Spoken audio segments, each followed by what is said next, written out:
Thanks a lot for having me. I don't know who that guy is that she was introducing. He sounds really impressive. I don't know. I'm a little bit. I'm just a regular person. It's a real privilege to be here. I have to say that I've really grown greatly my love for the ASA and the organization that this is. I think this is really the most important organization at the intersection of faith and science. It's the only professional organization. I guess we can talk about the Canadian one too, right? So I know you guys are here too. I'm kind of grouping it together. I was asked to talk about some of my experiences with race and science. And if you'll notice in my CV, race wasn't mentioned once. I studied medicine, and did my PhD in computer science, and I do computational biology. I'm a Californian through and through. Well, I mean, my parents are from India. I was born here in Orange County. I actually just spent time with my family up in Orange County before coming down here. And what do I do in my research? Well, this is a slide just kind of explaining some of the grants I've had and things that I've done. Most of my work has been using artificial intelligence or deep learning, if you've ever heard of that, to understand how chemicals become toxic. So it's really important when we think about how we make new types of drugs. And it turns out that deep learning is a really great way to predict how drugs get metabolized by your liver, and then if they're toxic afterwards, in ways that are really hard to do experimentally. And so this becomes really useful in how we design new types of drugs. And so a lot of my funding from the NIH and from industry has been around developing those methods. But I got curious about lots of things. That's kind of part of my problem. I mean, it's not so much that I wanted to do computational biology, it's just that I kind of fell into it. I got lucky in a lot of ways that the field kind of arose, and I had all this interest in biology. And I was a medical doctor, but then I also liked to program. And with that, I just tend to be a bit of an omnivore and stuff. So I'm not a geneticist, but a lot of the work I've done has ended up being really useful in studying the human genome. And I've gotten some cool opportunities to contribute into that area. And then more recently, I'm in a pathology department. And so we have all these access to slides or images of slides. And one of the most exciting projects that I have, and probably the first one that will actually hit the clinic probably later this year, is we've been able to look at biopsies from kidneys that people are thinking about whether or not to transplant or not, and give pathologists better tools to figure out if it's a kidney that's healthy enough to transplant. And if you know anyone who's needed a kidney transplant, this is like a major impact on your life, to actually be able to no longer have to be on dialysis, and to be able to get out of that and to actually be able to just have a surgery and then just be on medication now and not actually have to be going in and having dialysis all the time. And we really think that this can improve or increase the number of kidneys available, just so we can better measure which ones are healthy. So I'm really excited about that, and it's really been a privilege to do this. It's all been happening at WashU, which is a key part of the story. So I'm from California. Somehow I ended up at Washington University. The red circle there is the building I work in now. I've worked in a couple different buildings here, but that building is the Genome Center. It's a Genome Institute where a good part of the human genome was sequenced from the very first draft. I mean, now they're sequenced everywhere. And it's kind of a cool historic place to be. And you can see all those big, tall buildings there. That's the Washington University School of Medicine, or just the hospital, Barnes-Jewish Hospital. It's this really cool place. I mean, I went to UCI, which is a great school. WashU, I was just really fortunate to get offered a faculty position there. It's just, it's an Ivy League level school in the middle of the Midwest. I never imagined I'd be in the Midwest, but when I first moved there, I ended up living walking distance from that building in this little tiny bubble. It was great. And so I was this transplant from California in this place. Now, I'm Indian. One of the weird things about coming into St. Louis is that there isn't that many Asians there. There's not that many Indians. It's really a city that's defined by white people and black people. And that gives you some advantages if you're Indian, because white people see you as kind of white, right? And I got dark skin too. I'm a dark-skinned Indian, and so black people can kind of get along with me too. Some people call us like the black Asians.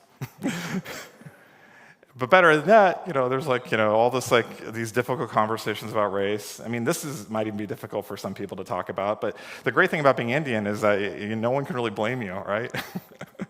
You're kind of external to it. And that's kind of the joy of being an Indian in St. Louis, because you can kind of look around at all this conflict that's there, and you're like, well, it's not my fault. And that's kind of how I really entered St. Louis, and I was there for many years. Now, something happened in 2014. There was a kid in Ferguson who was shot. And I have to say that had a really shaping experience on our city. And it had me starting to think, and there was a key point where I started to think about things a little differently. It was actually when I was listening to the police officer who shot Michael Brown on an interview towards the end of it, and he said that he wasn't losing any sleep about what happened. If he had to do it all over again, that's exactly what he would do. And that just shocked me. Because I was thinking, wow, that is, even if you go to war and you pull the trigger on people, veterans are losing sleep over that. Even if it was entirely justified, this guy isn't losing sleep over it. And I just started to look at myself, and I realized there was something really broken about me too. Because in the entire lead up to that, I was really asking maybe the wrong questions. I was asking whether or not Michael Brown was a perfect person.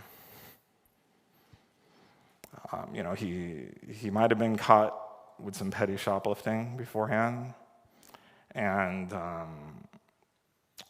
that just seemed, maybe he deserved it. That's kind of what was the logic going on in my head. I don't know if I ever put it quite that way, but when I thought about it, I realized, this kid didn't do anything that deserved getting shot. I mean, we're all sinners, right? We all do what's wrong, but nothing that he did caused that. And I just realized, it just kind of hit me that I was missing something. Started thinking about it a lot. And 2017 was the year before Martin Luther King's assassination, the 50-year anniversary of it. And so there's a group of us, we started reading through Martin Luther King's writings together. And about 2 weeks into it, something else happened. Now, this didn't really hit the national news, so you probably don't know about it, but there was another really significant incident in St. Louis. There was another black man who was shot by police officers. And the details aren't important, except for it did not look like it was a very good situation. It ended up going to trial, and then the verdict came back. It's called the Stockley verdict. And all the police officers were acquitted. If you go look into this actually in a systematic way, you find out that in almost every case, police officers are acquitted. It doesn't matter what the details of the case are. That's just what happens. And people were pretty upset about it. When stuff happened with Ferguson, I was still in my bubble, but something had happened over the last 3 years where I realized, this is something I need to think about. And I remember driving home the day after the verdict with my wife, and we just saw the weirdest thing on the way home. We saw literally buses full of police officers going right by our home to this place called Del Mar Boulevard, which I'll show you in just a moment. And they were in riot gear with helmets on, and it was just really strange. You don't really see that. What was going on is that from the county in St. Louis, they were busing in all of these police officers.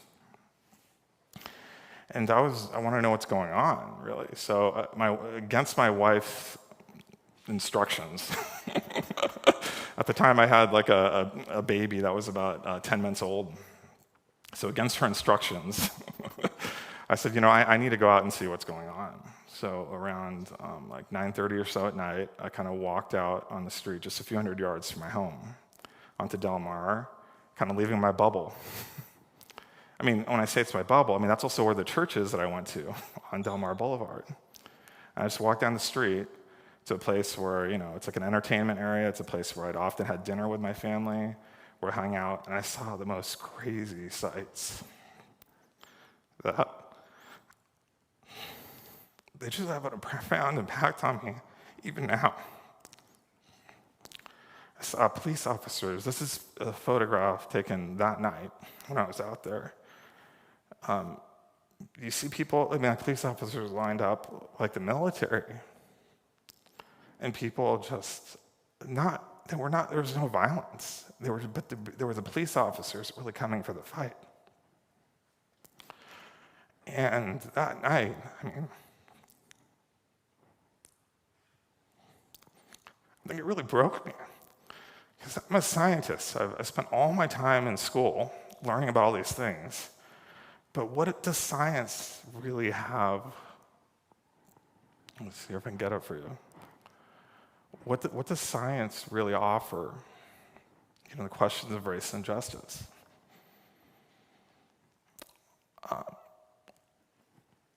That's kind of like the place where me, the scientist, really meets his end. We were reading through Martin Luther King Jr., and there's this really great sermon that he gives that I really recommend listening to or reading. It's called Paul's Letter to America. And so he's just kind of doing this fictional account of Paul writing to America, and this is a quote from that. And he says, but America, I look at you from far, and I wonder if your moral and spiritual progress has been commensurate with your scientific progress. It seems to me that your moral progress lags behind your scientific progress. Martin Luther King wrote so much about science, and he had an incredible respect for it, but there was also this sense of there's something more beyond it. And I got to tell you that kind of in the moment of watching this scene play out, I was thankful that there's more to the world than science, even though I didn't have it. And it really brought me into a different sort of relationship with my city. So this is a census map of St. Louis. How do I go back? That right there is called Del Mar Boulevard. That's the line that the protests were on. And the green dots up here are people who are black, and the white ones down here, the blue ones down there are the people who are white. And it's weird that there's a divide there like that, isn't there?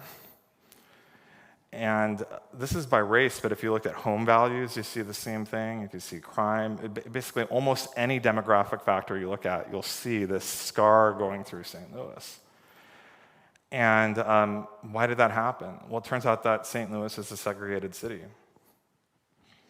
Even when, 50 years previous to this, there was a civil rights movement, and we desegregated and made it legal for us to integrate and live in the same places. What happened in St. Louis is that we got really creative about how to still segregate one another. And so this is one of the places where they invented redlining, where they would not give loans to African Americans, home loans, except in particular areas. And they would steer people in ways and just make sure that even though it was now legal to live together as family, that we would still live together apart.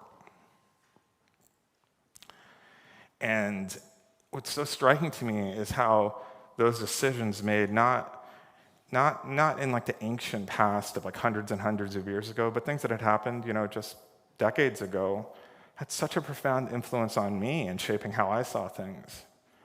So you can see here that's where my church was. That's also where the protests were. This right here is where my house was at the time. This is where my office was at the time, and that's where the office is now. There's this little tiny bubble. And that bubble was enough for me to just isolate myself from the reality around me. And so I was on one side of St. Louis, really, literally just a stone's throw away. But I didn't see it as my city. I realized that one of the issues that happened for me through this is I realized that, okay, I'm an Indian, but St. Louis is my adopted home. And if I'm going to care about St. Louis, it's not going to be about one side of it. I think I care about both sides, and I don't even really understand why it is this way. And I want to really learn more about it. And like I said, I'm not a scholar of race. I'm not an expert on this, but it really brought me to a lot of questions about race. I have to say, one thing that I started noticing in a much more stark way was when I went to conferences in science and realizing how few African Americans there were. It was starting to get really uncomfortable. When I look at the ASA now, there's actually some real diversity here in a way that wasn't there when I went in 2018. When I went there, it just seemed like it was an entirely white community. And to be clear, this is not an attack on the ASA. I mean, I know that this is downstream of other issues, and it's complicated and all of that, but I have to say that there's this thing about me that really started to wonder about it. You know, I think about science like it's a cathedral where I go to worship God. But it's a segregated cathedral where a large part of the church, can't come and worship here. And I just wanted, I think, I don't know I have the solutions, but I do know that I want something better than this. Can you guys say amen to that? Amen. I just want something better than this. This really started to hit me in really personal ways, too. So this is my wife. She's my better half. If you get a chance to meet her, you'll understand exactly why. It's not just that she's prettier than I am. She's from St. Louis. I mean, so I ended up kind of accidentally, and so it's not where I planned to be. That's where God took me. I met my wife there in 2013, and we got married. And she loves me better than I probably deserve to be loved.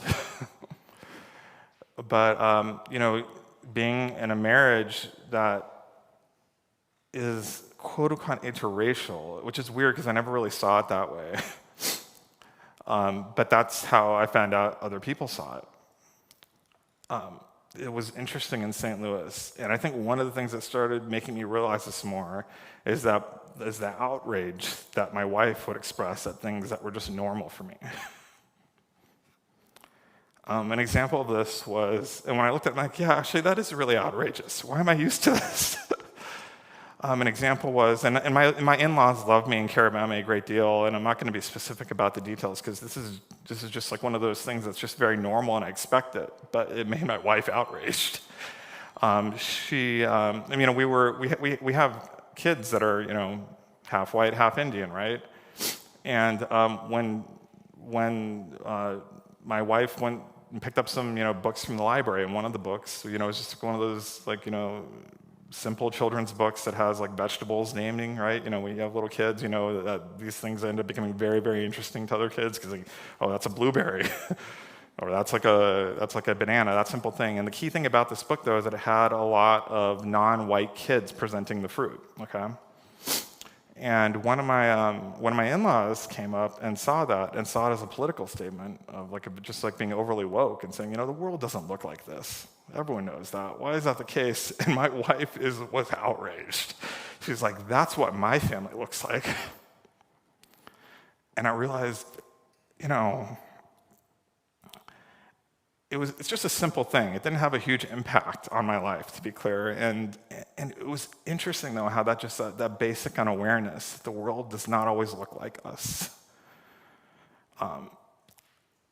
And it doesn't look like my children often, and it doesn't look like me when I read books, and how I'm actually thankful now that when my children look at media now, that maybe they can actually see people that look like them, and how that was seen as a political statement. To be clear, that I think it was just unawareness. That in-law actually ended up buying us a children's book that Christmas that was very interracial. But it was that casual dismissiveness that happened. Now, I don't actually post photos on social media very often about my work. I'm pretty public right now, and I don't usually post it, but occasionally I do. And I posted this photo online. And I got a response that's actually not that atypical. But once again, it just really hit me really personally. And also one of these things that got my wife really outraged. So what happened was,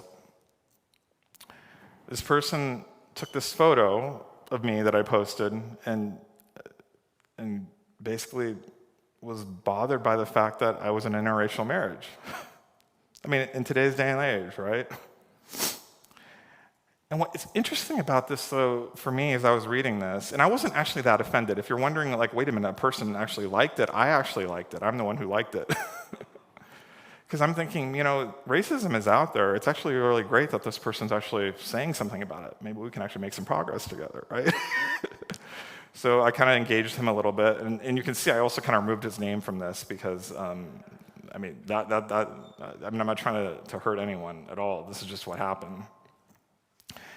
It kind of got worse, actually, as things went on. This is what he said next. He said that, let's not play coy. Many Indo-European genes are recessive.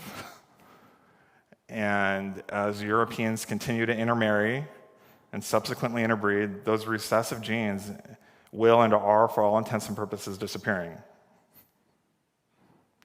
And the various races of our human species are rapidly reversing their progress towards speciation and are now instead merging. And this is well understood, if not socially acceptable, to the point that I'm pointing it out. And I wonder what the evolutionary purpose is for someone in possession of such recessive genes. And this is a white guy, to be clear. For being concerned about their visible continuation. Now, I just want to be clear, this is not that extreme of a statement. If this seems that extreme to you, you haven't been paying attention. It turns out this sort of thinking is pretty common right now. It's probably more common now than it was 10 years ago. What struck me about this conversation wasn't so much that this guy said it, but I noticed as I was reading it is that there's actually a lot of pseudoscience here. I also noticed that there's a lot of value statements, and this was actually in a faith science group. This guy, I don't know if he was a Christian or not, but it was like a faith science group. What struck me about it was that I was the only one engaging with him on it, which was really weird. And then something else weird happened. I was engaging him pretty kindly, talking about it as an informed, dark-skinned person who's a scientist. And eventually he blocked me on Facebook. I'm like, what? Wait a minute. You're the one saying this stuff. I should be blocking you. That's surprising, right? I think what struck me about this is that this is an opportunity to engage. It turns out a lot of this stuff really is occurring on these online communities. But why is it? I just wondered so much. Why aren't other people engaging? Now, I got blocked, but one of the people reached out to me afterwards and said what happened really quickly after that is they kicked him out of the group. And that makes me sad. That makes me really sad. Because I think one of the worst things that can happen is when we refuse to talk to one another. I mean, I think this guy's ideas are bad. We shouldn't be threatened by it. We shouldn't be getting rid of it. We need to find ways to engage it. I started thinking a lot more about this in a lot of ways, and one of the things I really came to realize is that race really is a false theory of origins. And a couple things were really helpful to me on this. It's really this idea that the separations between us really stretch very far into the ancient past, and they cause difference in us. And they're so remotely in the past that we have no responsibility for the differences, and that explains why things are different now. That's why it is such a powerful idea. When we look at things like the divide in St. Louis, if we say it's because of race in this fundamental way, it actually absolves us of any responsibility. One of the most helpful ways that I've found to think about this is to really contrast it with Chimpanzees and Bonobos. This is from Alan Templeton's work, who's at WashU too. I'll just go through this really quickly, but one of the things that he points out is that there's actually multiple races of chimpanzees. And so each of these groups is kind of the geographic location of where chimpanzees are, and except for the red one, that's actually bonobos. And then you wonder about that divide right there. That's actually a river that separates the chimpanzees where lines are from the bonobos where there are no lines. And that's one of the reasons why there's some pretty strong differences between bonobos and chimpanzees. Chimpanzees got to be a lot tougher because they got to fend off the lions. And the bonobos can have a lot more food, and it's a lot more plentiful, and this leads to a bit more of a gregarious lifestyle. If you want to choose between being a bonobo and being a chimpanzee, you want to be a bonobo. Okay. Unless it's a world of chimpanzees, and I guess you want to be a chimpanzee. One of the things, if you look at this genetically, it turns out that these guys have actually been separated for a very long time in the past, and they really are different, even these different races. And that's actually how it is for the vast majority of biological life on Earth. If you go actually fairly short distances, you'll see different species arise. This is one of the things that's almost unique about humans, is that we are actually all the same species, even though we look really different. We've just been locked in interbreeding across long distances for a very, very long time, to the point that we really just have the same evolutionary fate. So there's this weird thing, like, I'm not an expert in primates. I can't tell you which one of these is a bonobo and which one of these is a chimpanzee. They look really, really similar, but maybe if you're a chimpanzee, you know the difference. But it turns out they really do behave very differently. And it is genetically oriented, and it has to do with long-term separation. And that really is what race is. It's this idea that there's something immutable about the essence of a chimpanzee. It's different than the essence of a bonobo. But that's just not how it is for humans. Most of the differences we see have nothing to do with that. When you start looking at how this is talked about, too, you find out that this is something that really starts to weave through theology. And one of the things that I started to notice was how these questions of origins really start to weave through the questions of race. This is J.T. Tremaine. He runs an organization called Civil Righteousness in St. Louis, where they've been really trying to create more of a Christian engagement on these questions of race. This is what he says, that every people group carries the distinct stamp of divine DNA. I think that's a poetic statement. I don't think he's talking about genetics. Yet we're united in humanity through our shared origins in the first Adam, our shared redemption in the second Adam. It's a statement of like this old history of this old doctrine of monogenesis, which is part of how the church's voice on race was really formed in positive ways. But you see it happen in other places too. So this is Stephen Jay Gould. He writes he didn't write, this is actually a talk he gave on race in the 80s, right after the discovery of mitochondrial Eve. He says that mitochondrial Eve makes us realize that human beings, despite our differences in external appearance, really are members of the same single entity that's had a very recent origin in one place. There's a kind of biological brotherhood that's more profound than we ever realized. Now, he's right about a lot of things. We are actually really connected to one another much more deeply than we think. But is like 100,000 years ago really that recent? And it turns out mitochondrial Eve doesn't actually tell us that we're that connected. What he's actually happening, though, in this, he's taking a scientific concept that has nothing to do with the theological concept of monogenesis. This is a scientist who's an atheist appealing to monogenesis in his argument against race. Isn't that interesting? And so what we find out, really, is that race is both in science and theology. One of the best books that I read recently was by David Unanda. Are you here, David? Where are you? Yeah, there you are. I really recommend you to go buy this out-of-print book. So,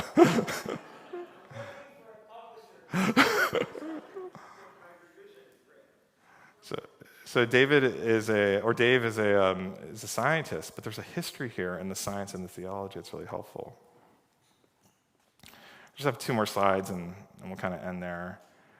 I got to say that it comes up in other ways too. So Ken Ham is a guy that I disagree with about many things. One of the things that he says about race is that there is no such thing as interracial marriage because we're all one race. One of the things I learned as I looked at history is how much fundamentalism was caught up in segregation. They said that segregation was scriptural. And one of the things that I really am thankful about Ken Ham for is how he really fought to make them realize that no, actually this racism stuff is something that we need to do away with. When I say that, it's really connected to this. It's funny, they both appeal to Acts 17:26. Bob Jones, in 1960, in his Easter address, was really disturbed by Billy Graham in South Africa wanting to have an integrated stadium to preach the gospel to. And so in response to that, he gave a sermon called "Is Segregation Scriptural?" where he basically argued that, what it says right here, it says that Paul says that God had made out of one blood all nations of men, but he also fixed the bounds of their habitation. And when nations break out of their boundaries and begin to do things contrary to the purpose of God and the directive will of God, they have trouble. And one of the things he's talking about integration, he's talking about interracial marriage, and he explicitly talks about immigration. So immigration, integration, and interracial marriage, or miscegation as they called it. What a weird word, miscegation. And so when I look at this city, I realize that this is not something that's caused by, this divide is not something that can be traced back to genetics in Africa. It's not about long-term separation or the fact that black people like to hang out with black people and white people like to hang out with white people. Well, maybe a little bit with that. Or something intrinsic about us. There's something far more closer to us, something that maybe we have more, both maybe more responsibility for, but also more ability to change. And I think that's kind of the hopeful thing about really understanding race, is that maybe this world that we've inherited isn't what we have to stick with. Maybe we're not fighting against these fundamental things that can't be changed, even though, my goodness, it doesn't really seem easy to imagine how the kingdom of God could come here. You know, one of the things that I'm really privileged to do is be able to hang out with Christians across the country and also non-Christians across the country talking about stuff. And I often ask them how they imagine heaven. And you can ask a non-Christian this, even if they don't think heaven is real, right? And I gotta say that in all these conversations, I've never really encountered a person that imagines heaven as a segregated city. And when I think about the Lord's Prayer, the prayer that we pray for God's will to be done on earth that is in heaven, that is a prayer for integration. It's you know, one of the things that Martin Luther King talked about that I think is probably one of the most important essays to read is it talks about the ethical demands of integration. He talks about how legally it was going to be possible to integrate, but the really big challenge was going to be to not merely be in the same room with one another, but to actually start acting as if we were in a common brotherhood, that we were actually the same families together. And that wasn't something that they could legislate. And he completely was clear about that. What he was saying is that this is more the ethical demands about, you know, once it's okay for us to live, once the government allows us to live as one people, will we choose to live as one people? Or will we still segregate in our hearts? So it's 55 years after he was assassinated. I think if we're honest with ourselves, we've made progress, haven't we? But we're very, very far from the kingdom of God. And I don't know all the solutions. I don't know how to get there. I'm not blaming you. I'm saying we're in this together. But I really long for the kingdom of God. And I grieve it's not here yet.